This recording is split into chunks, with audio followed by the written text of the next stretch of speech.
Green की higher body. अब lower time frame पर जाऊंगा। एक तो अब ये मंथली पर पिक्चर हो गई, मंथली पर पिक्चर हो गई। अब मैं लोअर टाइम फ्रेम पर गया, वीकली पर।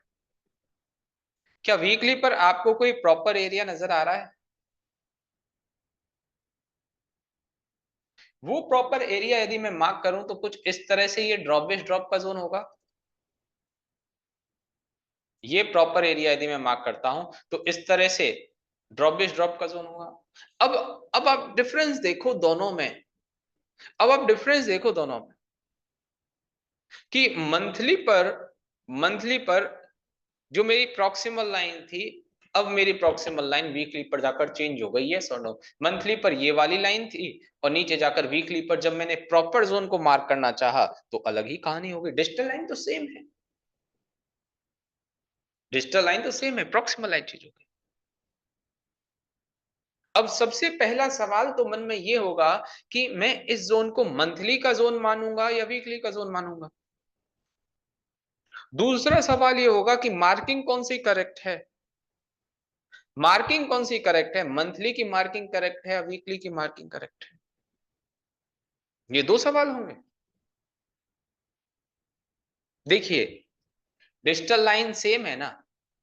यदि एंट्री लेने की ही मैं बात करूं तो वीकली वाली बिल्कुल परफेक्ट पिक्चर है। वीकली पर यहां पर प्राइस पहुंचेगी प्रॉक्सिमल लाइन तक और यहां से फिर इस तरह से नीचे आने के चांसेस है, क्योंकि वो प्रॉक्सिमल लाइन एक्चुअल में पहले आ रही है। मंथली के एरिया ने तो हमें एक तरह से ये हिंट दी, सुनिए मेरी बात, मंथली के एरिया ने तो एक तरह से हमें ये हिंट दी कि नीचे कुछ ना कुछ है, लोअर टाइम फ्रेम पे कुछ ना कुछ है। जो मंथली पर नहीं हो पाया वो शायद वीकली पर है। हम कई कई बार ऐसा हो सकता है कि मंथली के इस प्रॉक्सिमल लाइन पर एंट्री का वेट करते रहें और प्राइस कहीं यहीं से ही रिएक्ट हो जाए। तो इस वजह से ज्यादा जरूरी है एक नॉर्मल सा सिंपल सा रूल बनाना कि जहां पर भी आपको जल्दी एंट्री मिल रही है, जहां पर भी पास में प्रॉक्सिमल लाइन है, उस एरिया को वैलिड मान लो, उस एरिया को वैलिड मान लो। होने को मंथली भी सही है, होने को वीकली भी सही है, दोनों ही सही है। बट क्या करोगे, प्राइस पहले मंथली के विदाउट बेस कैंडल में पहुंचेगी या वीकली के बेस कैंडल वाले सप्लाई जोन में पहुंचेगी, बताइए। वीकली के बेस कैंडल वाले सप्लाई जोन में, अब वहां से रिएक्ट होने के उसके चांसेस ज्यादा है ना, वहां से रिएक्ट होने के चांसेस ज्यादा है ना। तो आप वीकली को सुपीरियर माने। अब बात आएगी स्टॉप लॉस की कि स्टॉप लॉस यहाँ पर बड़ा हो गया, जो मेरे पास काफी कम छोटा स्टॉप लॉस था, लाइक यहाँ पर मैं कर रहा था तब तो 26 रुपीज का स्टॉप लॉस था, यहाँ पर 46 रुपीज का स्टॉप लॉस हो गया। ठीक है, वो हम मैनेज कर लेंगे, रिस्क मैनेजमेंट की क्लास में वो हम मैनेज कर लेंगे। स्टॉप लॉस के गैप को लेकर ज्यादा परेशान ना हो, वो हम मैनेज कर लेंगे। और यदि ये वीकली पर भी ना होता तो कहां जाते, डेली पर।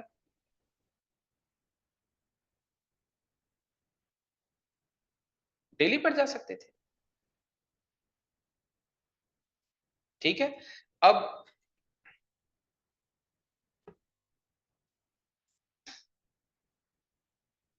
एक एग्जाम्पल,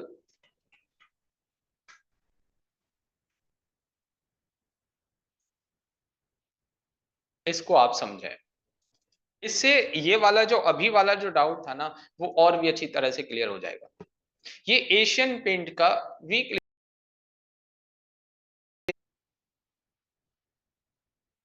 ये एक सप्लाई जोन था डेली पर। अंशुल, ये एक डेली पर सप्लाई जोन था विदाउट बेस कैंडल वाला। इसको मैं इस तरह से मार्क कर रहा हूं। क्या मैं कह सकता हूं प्राइस इसमें आने के बाद नीचे की तरफ आ गई, अच्छा रिएक्शन आ चुका है? बिल्कुल। ये कोई यहां पर डिमांड जोन था, ये वाला एरिया। क्या ये डिमांड जोन अपने आप में ठीक डिमांड जोन है? नहीं, क्योंकि सेकंड कैंडल भी अच्छी नहीं है और उसके बाद भी प्राइस काफी स्ट्रगल करने के बाद ऊपर गई है। यहां पर तो एटलीस्ट ये नीचे नीचे तो आ रहा था सप्लाई जोन में मोहन, यहां पर तो बहुत दिनों स्ट्रगल करने के बाद ऊपर जाने गई है। इस सप्लाई जोन के केस में स्ट्रगल के बाद भी देखिए इन दोनों में जो कॉमन चीज है वो ये कि इन लेग आउट कैंडल अपने आप में पूरी बहुत अच्छी तरह से, लेग आउट कैंडल बहुत ज्यादा अच्छी तरह से ठीक है नहीं, ठीक नहीं है। बट इस सप्लाई जोन के बारे में बात करूं, इसमें स्ट्रगल करते हुए प्राइस आई बट कंटिन्यूअसली नीचे की तरफ आई। यहीं पर इस leg out candle demand zone में स्ट्रगल करते हुए प्राइस नीचे नहीं ऊपर, यहीं पर कुछ टाइम तक स्ट्रगल ही करती रही, साइडवेज रही। यदि ये यहीं से धीरे धीरे करके ऊपर भी जाने लगती ना, तो भी मैं कहता कि हाँ ठीक है, बट ये सेम रेंज में ही रह गई बहुत दिनों तक, तो ऑलमोस्ट 1.5 वीक तो सेम रेंज में रह गई, तो कोई सेंस नहीं इसका। इसको भी मैं बिल्कुल बेस्ट नहीं कहता कि ये सप्लाई जोन की रेंज बिल्कुल बेस्ट है, नहीं।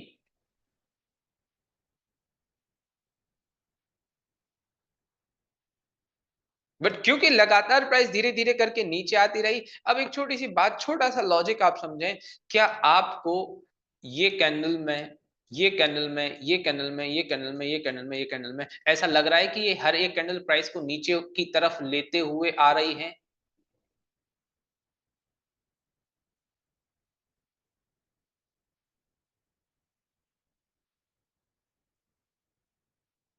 बेस एक्चुअली है ही नहीं ना अरुण, उसमें नीचे की तरफ लेते हुए आ रही है। क्या इस डिमांड, इस वाले केस में ये प्राइस ग्रीन कैंडल के फॉर्मेशन पर गई, ये कैंडल, ये कैंडल, ये कैंडल, ये कैंडल, ये कैंडल कैसे भी करके कह रही हैं कि हम प्राइस को ऊपर लेकर गए हैं? मैं तो बस ऐसे ही रेंडमली कोई भी चार्ट को समझा रहा हूं, उनके टेस्टेड जोन है, उन वो जिस तरह से वर्क किए हैं उस तरह से समझा रहा हूं अंकित अग्रवाल।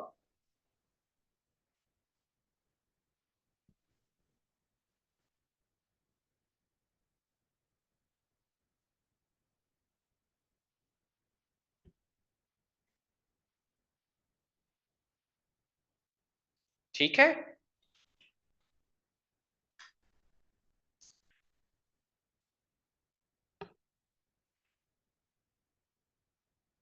जैसे ये LIC हाउसिंग फाइनेंस का चार्ट है, LIC हाउसिंग फाइनेंस का चार्ट है, क्या मैं इसको कह सकता हूं ये क्वार्टरली का मेरे पास इस तरह से विदाउट बेस कैंडल वाला सप्लाई जोन है, यस और नो?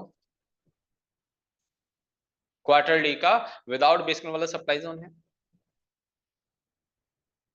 अब इसमें भी तो लगातार सेकंड कैंडल लेग आउट नहीं, बट उसके सेकंड कैंडल ठीक है, बट उसके बाद लगातार प्राइस नीचे की तरफ आती गई है ना, तो ये हमारे लिए एक बेटर चीज है कि लगातार प्राइस नीचे आई। यदि यहीं पर इस कैंडल के बाद ही स्ट्रगल हो गया होता तब मैं इसको अच्छा नहीं मानता। जैसे कि एक एक छोटी सी बात समझें, ये कंप्लीट मूव जिसको मैं मार्क कर रहा हूं, ठीक है, क्या मैं इसको ये ड्रॉप, ये दो बेस कैंडल और ये रैली इस तरह का जोन कह सकता हूं? बिल्कुल कह सकते हैं, ये एक ड्रॉप बेस रैली का एरिया है अलग से, ये एक ड्रॉप बेस रैली का एरिया है। बट क्या इस ड्रॉप बेस रैली के एरिया में, क्या इस ड्रॉप बेस रैली के एरिया में ये वाली जो अप मूव आया है इसको मैं इंक्लूड करूंगा या इसको बिल्कुल सेपरेट मानूंगा? थोड़ा सा एडवांस हम थोड़ी सी बात कर रहे हैं बिगनर्स के अकॉर्डिंग, इसको सेपरेट मानूंगा या इसी में इंक्लूड करूंगा? सेपरेट मानूंगा। सेपरेट क्यों मानूंगा? क्योंकि देखिए यहां पर प्राइस ऊपर गई, ऊपर गई, ऊपर गई, बट उसके बाद वापस नीचे और वापस इतने टाइम तक स्ट्रगल करा। यदि एक दो कैंडल बनने के बाद भी कंटिन्यूअसली ऊपर जाती ना तो अलग बात थी, बट यहां पर इतना सारा स्ट्रगल हो चुका है।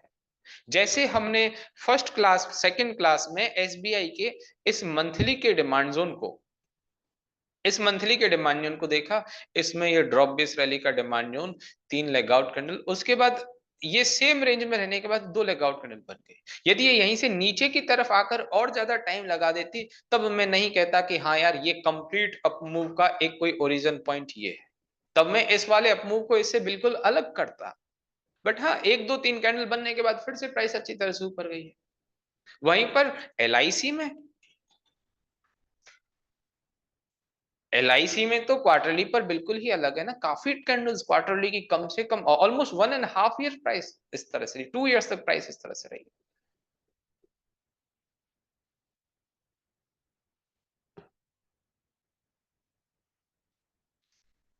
अब इसमें वापस विदाउट बेसिकल वाली मार्किंग पर आते हैं। विदाउट बेसिकल के अकॉर्डिंग हम मंथली पर जाएंगे। क्या मंथली पर मेरे पास, मैं ये कह सकता हूं प्राइस ऑलरेडी मेरे मंथली के सप्लाई जोन में पहुंच चुकी है? क्या मैं ये कह सकता हूं प्राइस मेरे मंथली के सप्लाई जोन में पहुंच चुकी है?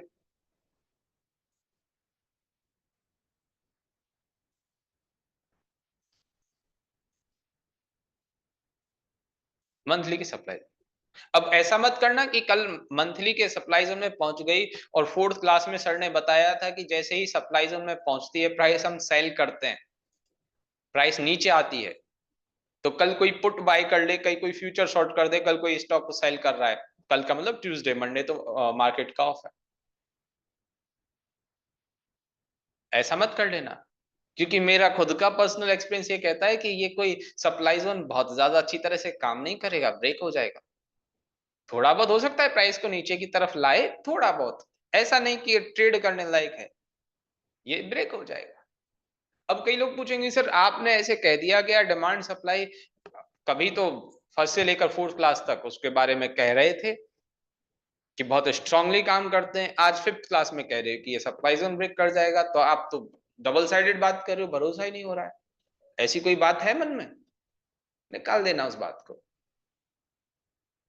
ये आपके मन में भी आ जाएगी 100% कि ये सप्लाई जोन क्यों नहीं चलेगा, जब मैं एक्सप्लेन करूंगा आगे, एटलीस्ट 15 16 क्लास में जब हम आएंगे ना, तब समझ में आएगा कि ये सप्लाई जोन क्यों मैं ऐसे कह रहा हूं कि यार मैं इस सप्लाई जोन के बारे में बहुत ज्यादा अच्छा नहीं सोच रहा हूं कि चलेगा, मुझे ऐसा लगता है सप्लाई जोन ब्रेक हो जाएगा।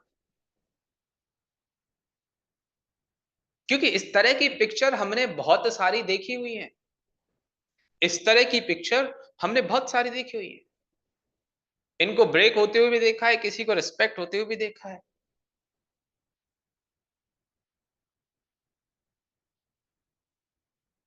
ठीक है, आगे चल के आपको पता लग जाएगा कि इसको क्यों बोला है, मैं खुद ही बताऊंगा इस वाले एग्जाम्पल के बारे में। जब हमारा ऑफलाइन बैच चल रहा था उस टाइम पर एक सर थे, उन्होंने जीएमआर इंफ्रा के बारे में पूछा था।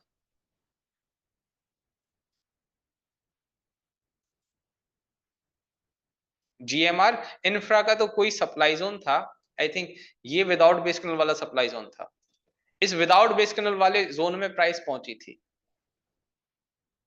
इस विदाउट बेस कैंडल वाले जोन में पहुंची थी जिसमें प्राइस लगातार नीचे की तरफ आई थी।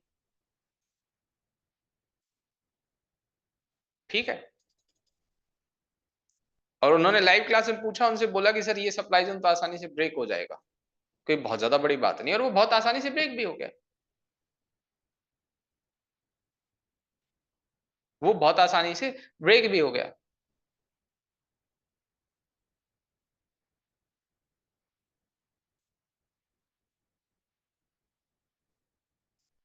ठीक है, आगे चल के आपको ये सब पता चल जाएगा। ये सब कुछ आपके भी एक्सपीरियंस के ऊपर डिपेंड करेगा और हमारे भी एक्सपीरियंस के ऊपर मतलब मेरे पढ़ाने के तरीके के ऊपर भी डिपेंड करेगा। यहां तक जो भी बातें बताई हैं वो समझ में आ गई आप लोगों को?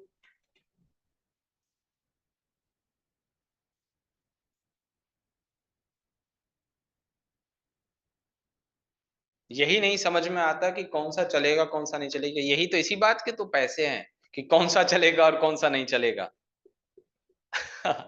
इसी बात को समझाएंगे हम, डोंट वरी।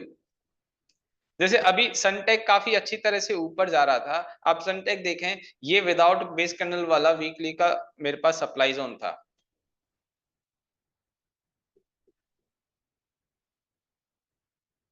ये सनटेक वाला विदाउट बेस कैंडल वाला सप्लाई जोन था ना, प्राइस इस विदाउट बेस कैंडल वाले सप्लाई जोन में पहुंचकर रुक गई और अब नीचे की तरफ आ रही है। यहां पर डेली पर देखते हैं, इस वाले एरिया में डेली पर क्या था, कुछ इस तरह से, ये एंट्री ये स्टॉप लॉस। अब यहां पर देखो, यहां पर प्रॉक्सिमल और डिजिटल दोनों लाइन चेंज हो गई, यहां पर प्रॉक्सिमल और डिजिटल दोनों लाइन चेंज हो गई है, प्रॉक्सिमल भी यहां पर नीचे की तरफ आ गई, डिजिटल भी यहां पर आ गई, तो इसको कुछ इस तरह से मैं कह सकता हूं, इस तरह से मार्क कर लेंगे। Stop loss anti stop loss का गैप भले ही बढ़ा, बट कोई बात नहीं, एटलीस्ट हम सेफ तो रहे, और प्राइस उसी के अकॉर्डिंग अभी नीचे की तरफ आ रही है।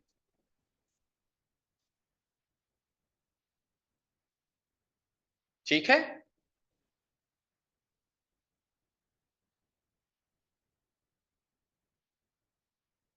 बात करेंगे सौरभ उस बारे में, 4 बार कॉपी पेस्ट करने की कोई जरूरत नहीं एक मैसेज को, उसको आप प्रॉपर जहां पर बेस कैंडल है ना, उस वाले टाइम फ्रेम का मानकर ट्रेड करेंगे।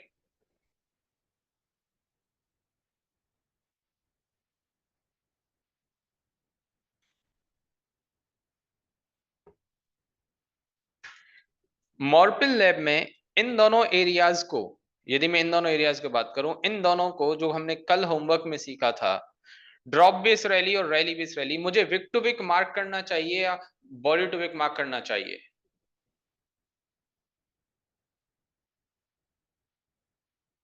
Body to Wick.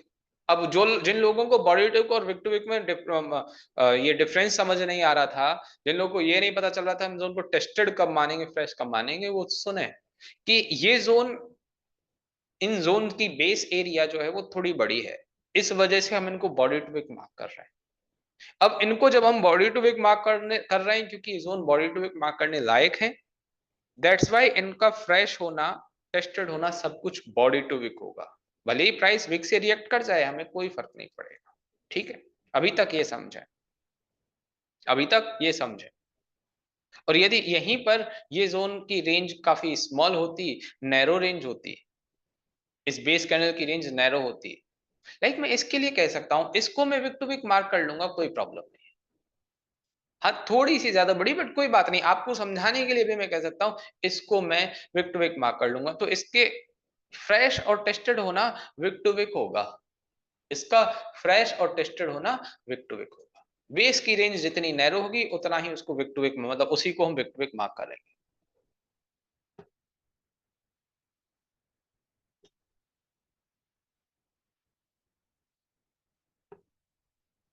ठीक है, अब आते हैं नेक्स्ट टॉपिक पर। क्लास थोड़ी लंबी चलेगी, प्रिपेयर रहें। आप बोलोगे तो आफ्टर 2 आवर, मतलब 9 बजे हम छोटा सा 5 मिनट का ब्रेक ले लेंगे, 9 बजे 5 मिनट का ब्रेक ले लेंगे। ठीक है, क्लास थोड़ी